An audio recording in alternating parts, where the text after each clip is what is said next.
Good afternoon, preppers. Welcome to Goshen Prepping. Listen, it is vitally important we try to see what's coming in 2023. Because let's be honest, the last thing we want to have happen is another 2020 come smack us in the face. It was awful. And time is short, obviously, because 2023 is already here. It's already started. And so-called experts are on the fence about this. Some say it's going to be the best year we've had in a long time, and some say it's going to be the worst year we've had. Personally, I think the worst is still yet to come by far. In this video, stick with it, is going to show my reasoning for that. Our first article, Fed predicts tepid economic growth and rising unemployment rates in 2023. Okay, this obviously article is from a couple weeks ago, but no, in the article, they said there's a coming recession. And listen, my friends, a recession's already here. Using their rules, we actually had 2 consecutive quarters in which we actually had a negative GDP. But let's go ahead and pretend that didn't happen. Let's go ahead and pretend everything is, getting better. An economic Category 5 storm is brewing in 2023, market experts warn. And I just want to look at one paragraph. After the most volatile year for the stock market since 2008, the directors for Web Security said, "We still need to rip off the Band-Aid in terms of layoffs as a Category 5 storm threatens the macroeconomic picture for 2023. And the Bank of America warns of a labor collapse, stock sell-off in this year. They predict a period of job losses and rising unemployment in 2023. Now, when it comes to unemployment, you have to understand, and I think many of you already do, that the government loves to fudge numbers. They do it for unemployment and for inflation. They really try to make it look like it's not as bad as it can be. Reason being, think about this for unemployment specifically, that they don't base it really on how many people have a job, or, of course, alternately, how many people don't have a job. No, what they actually base it on is how many people are applied for unemployment, which you have to understand that we've actually gotten to a system since 2020 in which millions of people are actually being paid unemployment to simply just stay home and not have a job at all. Those people are not considered to be unemployed because they're not actively seeking a job. And because of this, we have a serious cost of unemployment to the economy. Let's go down to some bullet points on here. If we have high unemployment, it's more than just financial. They not only lose income, but also face challenges of physical and mental health.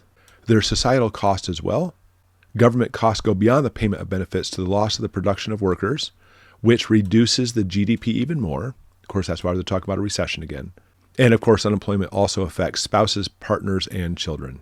And if you just Google search, you will find all kinds of high unemployment effects on the society. But the biggest one I want to focus on now is talking about basically how government perceives it and how we will pay for this. Because understand, as unemployment rises, you're going to see that increase in government assistance. Simply just put people on unemployment. But of course, it goes well beyond that.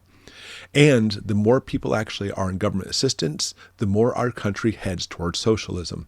And when we look at socialism, looking at China and how they do things is probably our worst case scenario. But unfortunately, it's the direction we're heading for. And let me show you why. The more the government enables you to simply not want to work, the more population relies on the government to take care of them. You can see how this works together. And because of this, the more people that are on unemployment and have it so the government takes care of them, the more certain parties of our government are elected. You have to understand that that's the reason why they do this, is because they want their party to be elected and have the power. They are not here to help you. Think about the long-term ramifications for this. You get to stay home, not work, get money to do that. Not only are you compelled to vote for those people, but it's much worse than that. Next thing you know, we have a nanny state. Of course, a nanny state in which the government knows that they're smarter than you, and they actually have to set forth all the rules and laws because you, as a person or as a family, are not smart enough. I mean, you already depend on the government for money anyway, so obviously you're not smart enough to be able to take care of things on their own. And even worse, if you're getting that money from the government, paying your monthly income so you can basically do whatever you want to, sit around and play video games all day, well, how does the saying go? Don't bite the hand that feeds you. You're not going to resist or go against that. I mean, you and I probably will.